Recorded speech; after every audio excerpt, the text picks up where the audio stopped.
Hello everyone. तैयारी शानदार चल रही होगी, सभी मन लगाकर पढ़ रहे होंगे। उम्मीद है अब आप बिल्कुल भी लापरवाही नहीं कर रहे हैं, बिल्कुल भी फोकस अपनी पढ़ाई से नहीं हटा रहे हैं कि जितना समय मिले उसे पूरी तरह हमें पढ़ाई पे खर्च करना है।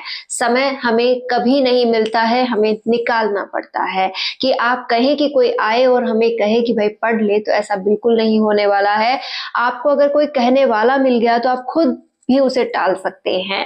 तो खुद को मनाइए, खुद को समर्पित कीजिए और अपने आप से हर वक्त ये कहिए कि मुझे अच्छी तैयारी करनी है, मुझे अच्छे से एग्जाम को क्लियर करना है, मैं अपना 100% देने के लिए तैयार हूं। क्योंकि गलतियां हम खुद करते हैं कि समय मिला और बैठ गए कुछ ना कुछ करने के लिए कि पहले थोड़ा फोन चला लूं, थोड़ा आराम कर लूं, कुछ खा लूं, कुछ कर लूं। मतलब आप अदर कामों में अपना ध्यान लगा लेते हैं और जो मेन टारगेट है उससे भटक जाते हैं। सभी काम जरूरी हैं, लेकिन उनका भी एक वक्त होता है। आप अपना समय पूरी तरह पढ़ाई के लिए समर्पित रखें, जितना हो सके अपने टारगेट्स पूरे करते रहें। आज मैं आपके साथ कुछ ऐसे पॉइंट्स और शेयर कर रही हूँ जिससे कि आप अपनी तैयारी को इफेक्टिव बना सकते हैं।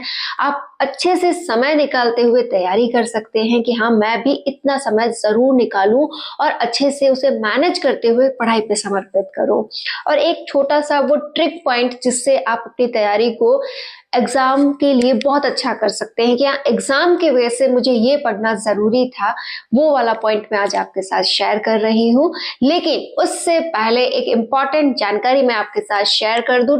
टेक्स्ट बुक पर चल रही है सुपर पास लाइव सेल और इस सेल में आप फायदा ले सकते हैं 375 प्लस गवर्नमेंट एग्जाम के लिए। यहाँ पर आप कोर्स परचेज कर सकते हैं। सबसे पहले और सबसे इंपॉर्टेंट पॉइंट जो आपके लिए बहुत ही फायदेमंद रह सकता है कि आपको मिल रहा है 2 दिन का ट्रायल, वो भी ₹1 मात्र में। आप कोड यूज कीजिए, कोड रहने वाला है AY12 और लिंक मैंने डिस्क्रिप्शन में डाल दिया है कि आप लिंक पर जाएं, वहां आपको पूरी डिटेल मिलेगी। आप लगाएं कोड, कोड रहेगा AY12 और इससे आप 2 दिन का ट्रायल ले सकते हैं मात्र ₹1 में। उसके बाद अपने लिए जो भी कोर्स आपको लेना है उसको आप रिन्यू करवा सकते हैं। लिमिट आपकी खुद की रहेगी कि आप 3 महीने के लिए करवा रहे हैं, 1 साल के लिए कोर्स लेना चाहते हैं, और कोर्सेज भी आपको बहुत कम प्राइजेस में अवेलेबल करवाए जा रहे हैं। साथ ही आप अगर प्राइस को कम करवाना चाहते हैं कि हाँ, एक्स्ट्रा डिस्काउंट और चाहिए, 12% डिस्काउंट के लिए आप फिर से कोड लगाइए, कोड रहेगा AY12। तो आप जिस किसी एग्जाम की तैयारी कर रहे हैं उसका कोर्स आप यहाँ से परचेज कर सकते हैं। साथ ही एक और ऑफर आपके लिए यहाँ पर ये है कि आप यहाँ प्रैक्टिस भी कर सकते हैं। Text book pass pro max आपको फ्रीली अवेलेबल करवाया जा रहा है, जिस पर आप ओनली 4 टेस्ट दे सकते हैं अपने ही एग्जाम का। तो आज ही इसे देखें, आज ही इसमें विजिट करें और अपने लिए अगर आपको ये फेवरेबल लगता है तो जरूर परचेज करें। तो अब हम बात कर लेते हैं उस इम्पॉर्टेंट पॉइंट की जिससे कि हम तैयारी को अच्छा कर सकते हैं। स्टडी के लिए मैंने आपसे हमेशा कहा है कि जितना समय निकाल सको निकालो। हमें घंटे काउंट नहीं करने हैं, हमें ये काउंट करना है कि टॉपिक कितने हो गए हैं, कितने टॉपिक हमें समझ में आ गए हैं और उनका कितना अच्छा सॉल्यूशन हम कर पा रहे हैं। कि जो हमने पढ़ा है बहुत शानदार पढ़ा है, उसी को हम रिवाइज कर रहे हैं और उसी के आधार पर हम उससे रिलेटेड कितने PYQs निकाल सकते हैं, कितने मॉक टेस्ट दे सकते हैं और कितना रिजल्ट बन रहा है। रिजल्ट से घबराए नहीं, ये सोचिए कि मुझे कहां पर इंप्रूव करने की जरूरत है। कि हाँ, कोई क्वेश्चन है आपको नहीं आ रहा है, टॉपिक मैंने पढ़ लिया है तो क्यों नहीं आ रहा है, उस टॉपिक पर फिर से काम करने की जरूरत है। और हमेशा हमें एग्जाम की दृष्टि से भी इंपॉर्टेंट पॉइंट को प्राथमिकता देनी होगी। यदि अभी तक आपने फर्स्ट ग्रेड की तैयारी के दौरान सिलेबस कंप्लीट नहीं किया है, आपको लग रहा है कि अब मैं बहुत दूर होती जा रही हूँ, तैयारी मेरी इतनी अच्छी नहीं है, टारगेट में पूरा नहीं कर पा रही हूँ, तो आपको एक कोशिश जरूर जारी रखनी चाहिए कि जो भी इंपॉर्टेंट तथ्य हैं उन पर आप काम करें। हो सकता है उससे आप बाजी जीत जाएं। और उसके लिए करना क्या होगा, आपको पुराने पेपर्स पे काम करना होगा। पुराने पेपर्स आपको मार्केट में अवेलेबल हो जाएंगे। मैं किसी का भी नाम सजेस्ट नहीं कर रही, आप अपनी चॉइस से मार्केट जाइए, पुराने पेपर्स लाइए। साथ में आप प्रैक्टिस का अगर कोई और भी आपको सेट मिलता है उसे भी परचेज करके लाइए, क्योंकि ये वक्त जो है यहाँ पर अच्छा पढ़िए, अच्छा रिवाइज कीजिए और जितना समय मिले उसकी प्रैक्टिस कीजिए। इसी से हम जंग जीत सकते हैं। पुराने पेपर्स में जैसे एक पुराना पेपर है फर्स्ट ग्रेड का, और इसमें अगर हम किसी क्वेश्चन को देखते हैं कि मान लीजिए किसी क्वेश्चन पे हम बात कर रहे हैं, ये एक पूरा क्वेश्चन पेपर आपके सामने मैंने खोला है, इंग्लिश हिंदी दोनों तरफ हमारे लिखा हुआ आता है। आप जिस भी मीडियम से बिलोंग करते हैं उसे पढ़ते हैं और उससे सही जवाब देख लेते हैं। यहाँ पर मान लीजिए कोई टॉपिक है, जैसे एक क्वेश्चन है, कोई भी एक क्वेश्चन यहाँ पर है, इस क्वेश्चन को आपने पढ़ा, ये क्वेश्चन किसके ऊपर पूछा गया था, कौन सा पॉइंट है, उसे आपने नोट डाउन किया, ठीक है। अब आपने उस टॉपिक में अगर नहीं पढ़ा हुआ है तो पूरा टॉपिक सर्च करोगे, टॉपिक में इसका जवाब मिल गया, माना इन चारों ऑप्शंस में से एक जवाब उसका है। क्लियर कि एक टॉपिक मैंने वहां से देख लिया, ये वाला टॉपिक है जिस पर क्वेश्चन पूछा गया है, ये मेरी बुक में इस प्रकार से लिखा हुआ है, अब मुझे इसे पढ़ना है। एक काम तो ये हो गया। दूसरा काम जो आपको यहाँ पर करना है वो ये होगा कि ये बचे हुए जो 3 ऑप्शंस है ना, ये किससे रिलेट हो रहे हैं, वो कौन सा पॉइंट है जिससे ये रिलेट होते हैं, तो वो तीनों पॉइंट भी आपको देखने अनिवार्य है कि एक क्वेश्चन से चारों ऑप्शंस आपको सॉल्व करने हैं कि जो मेन पॉइंट है उसे आपने देखा कि हाँ इस पर क्वेश्चन पूछा गया है और ये इसका जवाब है, ये इसमें मेंशन है, ये काम मेरा हो गया, एक क्वेश्चन मैंने यहाँ से ले लिया। इस क्वेश्चन से रिलेटेड जो भी टॉपिक है उसे मैं कंप्लीट पढूं, पूरा समझूं और उससे और अधिक क्वेश्चंस में सॉल्व करके देखूं, क्योंकि ये क्वेश्चन तो आएगा नहीं, इससे रिलेट क्वेश्चन आने की संभावना है। तो अब वो जितने भी क्वेश्चन आपके पास अवेलेबल हैं उन्हें आप देखिए। इसी के साथ एक और पॉइंट जो आपको अप्लाई करना है कि ये जो 3 ऑप्शंस बच जाते हैं ये किस टॉपिक से रिलेट करते हैं, साथ ही उस टॉपिक से कैसे क्वेश्चंस आए हैं, आपको ये वाला बिंदु भी देखना जरूरी हो जाता है। इससे क्या होता है, हम एक इफेक्टिव तैयारी कर पाते हैं। ये बहुत रियल पॉइंट है जो मैं आपके साथ शेयर कर रही हूँ। ये तैयारी का एक ऐसा तरीका है जब आप सब कुछ कर चुके होते हैं, अच्छा खासा आपने सिलेबस कर लिया है, रिवाइज कर लिया है, आप प्रैक्टिस की ओर बढ़ रहे हैं, तो आप इसे अप्लाई करके देखिए ये कितना फायदेमंद होता है। आपको खुद समझ में आने लग जाएगा कि हाँ कहाँ पर और अधिक काम करने की जरूरत है। और वे स्टूडेंट जिनका भी बिल्कुल नहीं हुआ है वो भी इसे अप्लाई करके देख सकते हैं कि चलो उम्मीद ही हार चुके हैं, इतने कम समय में मैं कुछ नहीं कर सकती, तो ये वाला एक बार आप अप्लाई करके देखिए, ट्रिक आपके काम की रहेगी। टॉपिक भी तैयार होगा, साथ ही वो 70% सिलेबस जिससे क्वेश्चन बनने के चांसेस होते हैं वो भी आप बहुत अच्छे से तैयार कर पाएंगे। तो इस वाले बिंदु को बिल्कुल भी मिस ना करें। ये तो हुआ हमारा वो पॉइंट जिसे हम जानना चाहते थे कि हाँ एग्जाम की दृष्टि से ये कैसे किया जा सकता है। तो इस तरीके से आप पूरे पेपर की एनालिसिस कर सकते हैं। मार्केट में आप जितने भी पुराने पेपर्स अवेलेबल हैं उन्हें लाकर देखिए। ज्यादा पुराने आप केवल एक बार मार्गदर्शन के लिए देख सकते हैं, बाकी आरपीएससी फर्स्ट ग्रेड का जो पैटर्न चेंज हुआ है फर्स्ट पेपर का लास्ट ईयर, उस अकॉर्डिंग भी आपको तैयारी करनी होगी। उसी के अनुसार आपको क्वेश्चंस का पैटर्न समझना होगा और वही आपको अब तैयार करना है। लेकिन इंपॉर्टेंट टॉपिक तो हमें पुराने पेपर्स में भी तो देखने को मिलेंगे, तो आप उनकी भी प्राथमिकता जरूर तय करें, उन्हें भी सॉल्व करके जरूर देखें। तो अगर आपने पुराने पेपर्स सॉल्व कर लिए हैं तो बहुत बहुत बधाई हो, क्योंकि आप बहुत अच्छा कर रहे हैं। और अब तक अगर नहीं किया है तो एक बार प्लीज ट्राई जरूर करें। ये भी आपकी तैयारी का ही हिस्सा होता है कि जिस जंग के लिए हम जा रहे हैं वहां पर कैसे सैनिक आपको मिलने वाले हैं, किन औजारों का आपको इस्तेमाल करना है, कैसे वहां आपको हथियार वगैरह मुहैया करवाए जाएंगे, मतलब पूरी ओवरऑल जो भी स्ट्रेटजी है वो हमें पता तो हो कि जिसका एग्जाम आप देने जा रहे हो वहां कैसे पेपर आपके सामने आएगा, कैसे लिखावट होती है, क्या तरीका होता है क्वेश्चन पूछने का, इजी है, टफ है, क्या कैसे क्वेश्चन बन रहे हैं, हर बात हमारे सामने आती है।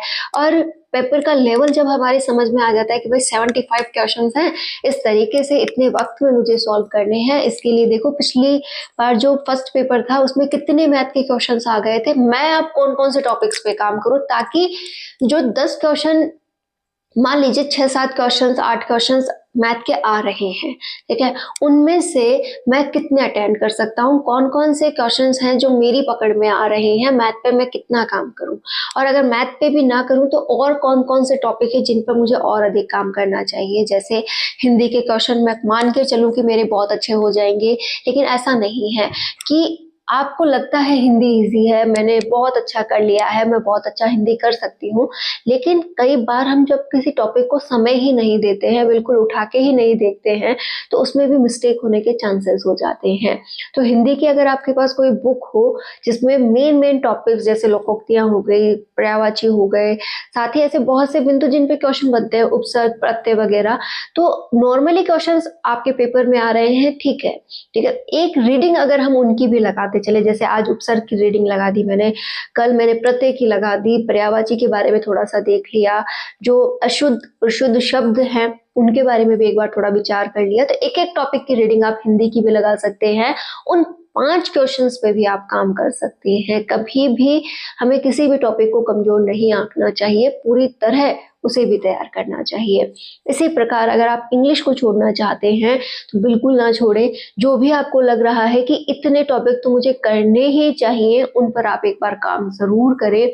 जो भी आपके पास बुक है उसमें से वो टॉपिक पढ़े, समझे, और जितना उसमें प्रैक्टिस मटेरियल दिया हुआ है उसकी प्रैक्टिस जरूर करके देखें, क्योंकि अगर हम उन्हें पूरा अच्छे से कर लेते हैं तो एक चांसेस बन जाता है कि 5 में से 3 क्वेश्चन तो हम अटेंड करें ही करें, और वो भी शायद बहुत अच्छे से अटेंड हो जाए, आपको कॉन्फिडेंस आ जाए पेपर में उन्हें देखते हुए।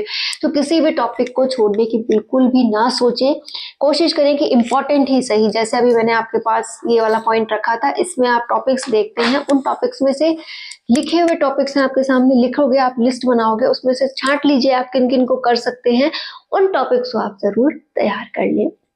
इससे हम ना आते हुए भी कुछ करके एक एग्जाम को अटेंड कर सकते हैं। शायद लक और अच्छा आपका रहे, जितना आपने किया उसी के साथ आपका एग्जाम निकल जाए, तो क्या बुराई है एक बार और अपने ऊपर ध्यान देने में, क्या बुराई है एक बार और अच्छा विचार करते हुए मेहनत करने में। तो अगर आप भी हिम्मत हार चुके हैं कि नहीं नहीं मेरे पक्ष का यहाँ कुछ भी नहीं बचा है, सब कुछ विपक्ष हो चुका है और मैं अब सरेंडर करूं कि भाई मेरे कुछ भी यहाँ पर नहीं है, तो बिल्कुल भी ऐसा ना करें। एक लास्ट उम्मीद अपनी बांधे रखें और ये वाला काम जरूर करके देखें।